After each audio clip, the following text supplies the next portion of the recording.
So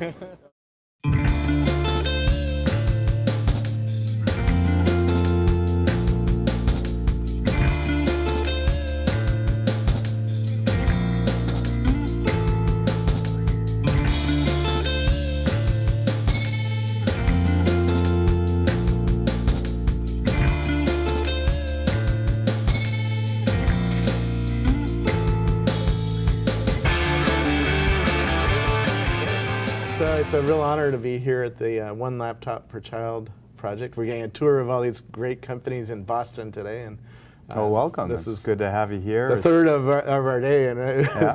Thanks for your interest in the project. It's so as you can see out here, there's many computers hooked in and being tested, and we're ramping up for a substantial flow in the near term. So who are you?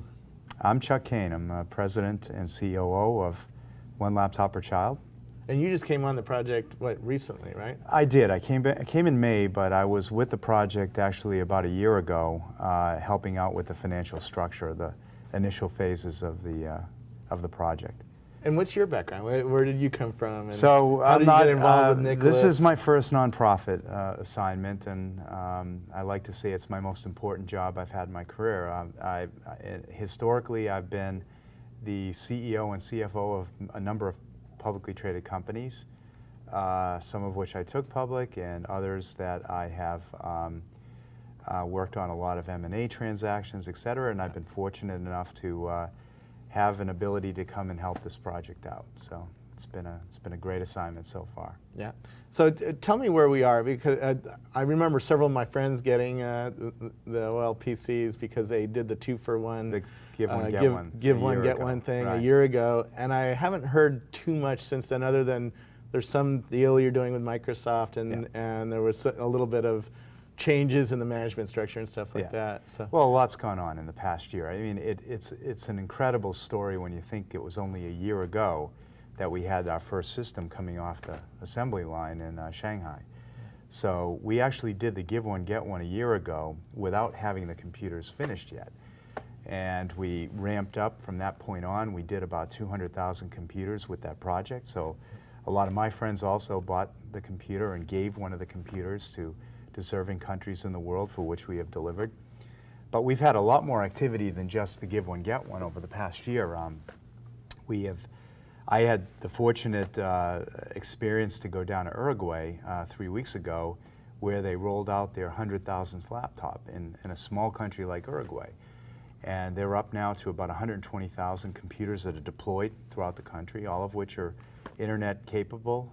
So they've really put the investment in and adopted the project in its fullest, and they're doing a terrific job. In addition, in Peru, we've done over 100,000 computers as well, in the most remote parts of Peru, some of which with no electricity, where we're using solar panels to power the computers, et cetera. So we've had a lot of activity, and I can go on and on with other countries that we've had some successes, early stage successes with, that are now starting to ramp up for a full deployment.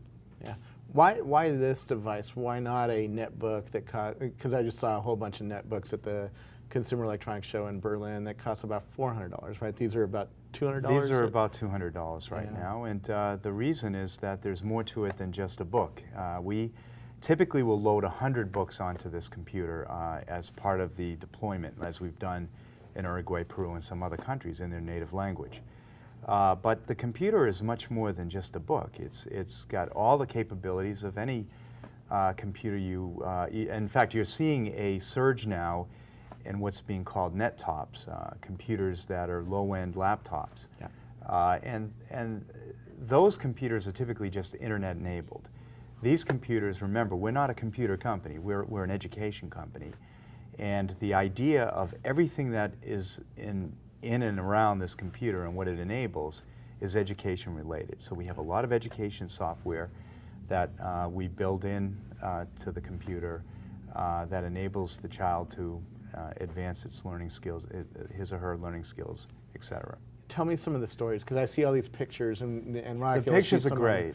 Pictures tell a lot. Yeah. But we've had, as I said, we're fastly approaching 1 million computers, and Some of those computers were purchased by the governments that these children are in. Some of the computers are the kind donations of the Give One, Get One, for which your friends and hopefully you will participate in the upcoming event. It's another event's coming up. Right? It's coming in the middle of November. We'll talk about that in a second. But a lot of these computers were provided as donations to countries like Rwanda, Ethiopia, Haiti, and many others, Mongolia, where we've been able to give computers and get a project started and show the government how successful this can catch on within the country, and they can see their children learning at a fast pace. So it's really important for them to see what can be done. And then a lot of the governments are trying to muster additional donations or provide their own monies to buy more computers. What surprising has happened because of this project? You know, that wasn't planned by Nicholas or happened because these devices got into villages where there barely is electricity so far? Well, there's been positive and negatives. I mean, the overriding positive is that the children adapt to the computer incredibly well. They soak it up. And once they get one of these computers, they don't let go. They bring it home with them. There's a funny story we had in Peru where a child had, the screen had broken, it somehow got crushed by something. And even though the computer didn't work, the child wouldn't let go of the computer. He was so attached to what the computer meant to his future. And in fact, the trade-off was they had to give him a brand new computer before he let go of his old computer, and he wouldn't let go until he had the new computer in hand. But I think that the adoption rate of the children, that what they are learning, has been overwhelmingly successful. The challenge, as with anything to do with governments, is that governments work slowly and they adapt slowly. And there's a lot of politics and there's a lot of bureaucracy that you have to deal with, which has caused delays and frustrating delays in some of the rollouts that we had anticipated. Nonetheless, I mean, with the numbers of people, that we have involved, it's been a tremendous success thus far. Wow. I was on my son's technology committee at school, and I saw the struggle that they have to get one laptop per kid in the richest private school in Silicon Valley.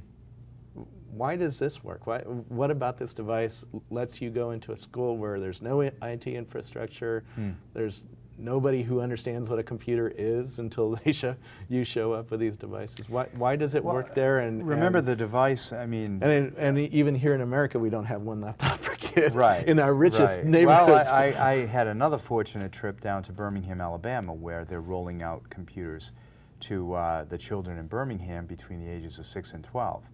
And they've had tremendous success. And to see some of the children, and there are many deserving children in this country as well that could do so much better with their educational experience with this computer. But remember that those computers are not made for what we're dealing with in some of these countries. Those computers have a hard drive, they have a fan on the side.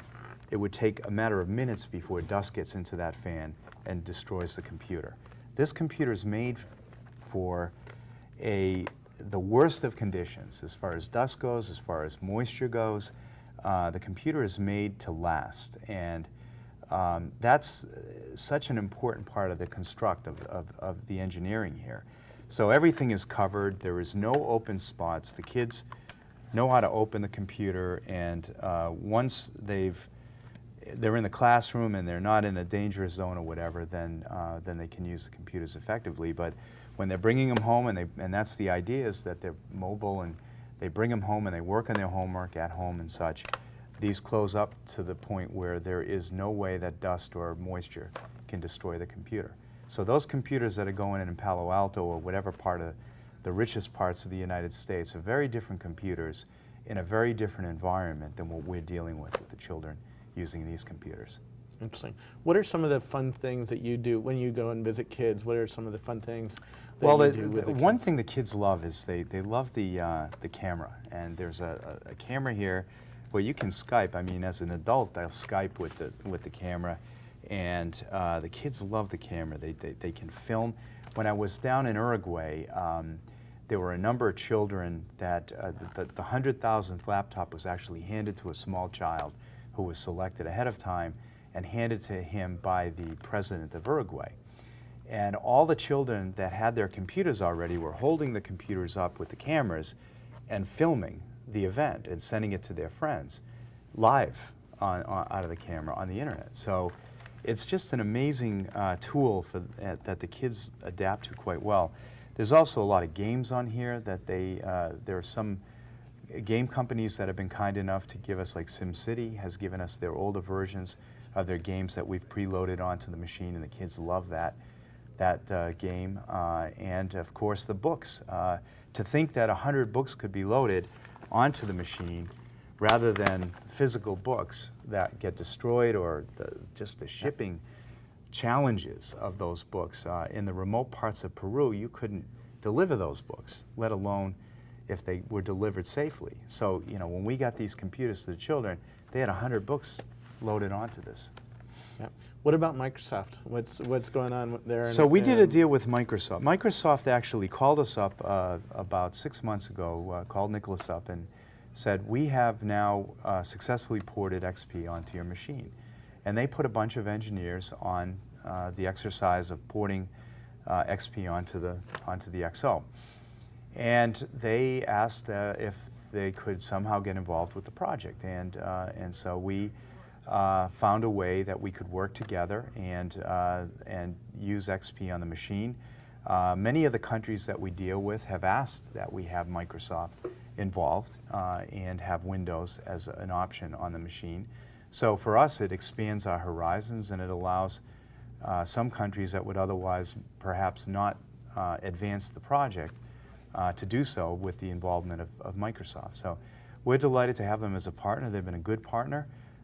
They've done a lot of engineering work to get it up and running on the computer, and now we're just starting to roll out. We had some recent rollouts in Peru and Colombia with Microsoft XP, and they're planning to roll out in some other parts of the world right now as examples of how it could work and advance the learning experience. Tell me about what's happening in November again, the 2 So for give 1. one, get one. Give one, get one. We, a year ago, as I said, we did a very limited time frame where we offered give one, get one, where a person could buy a computer for their child or for themselves, which is what it turned out to be in many cases, and then give a computer. So for $3.99, you get 2 computers, one in which you physically get and one in which you donate to a child and a deserving. Can I donate both of them if I want to? You can indeed, and a lot of people were kind enough to do that last year, and some people decided to donate more than 2,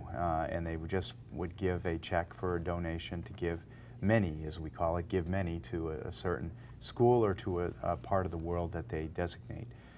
So the Give One, Get One project is going to be launched again in the middle of November, November 17th. We have worked with a number of partners so that we can really do a pristine job from an execution standpoint, which was a challenge a year ago because we were new to it and there were some issues that we had with deployment, et cetera. But with the partners that we now have going forward, including Amazon, we will have a really smooth implementation of the project. And we're going to do it in 3 phases. The first phase being in the United States, the second phase Europe, and the third phase Asia. Very cool. Well, thanks so much for giving me an update. I'm going to get My pleasure, Robert. get one this time around. I Please missed do. the thing last time. Please do. So. It's a great cause, and Well, a lot to of my give friends one are of writing these- software. It's really fun with the mesh network, which we might get a look at in a Yes, second, yes. to write software and games and things for it. And Yeah, it's really an intuitive And I UI. should mention, like your friends, there's an expansive community out there that continues to help the project with dedicated work and loyalty that is unfounded. I mean, these people do this for free, and they are really committed to the outcome, and they're great people to have involved in the project. Where can we learn more? You can come to our website. Our website is OLPC.com. We will have an expansive website as it gets closer to the G1 initiative. But once you get to our website, it will navigate you through anything you want to know about the project. Very cool. Well, Okay. thank you so All right, much. Robert. Thank you. Thanks. Bye-bye.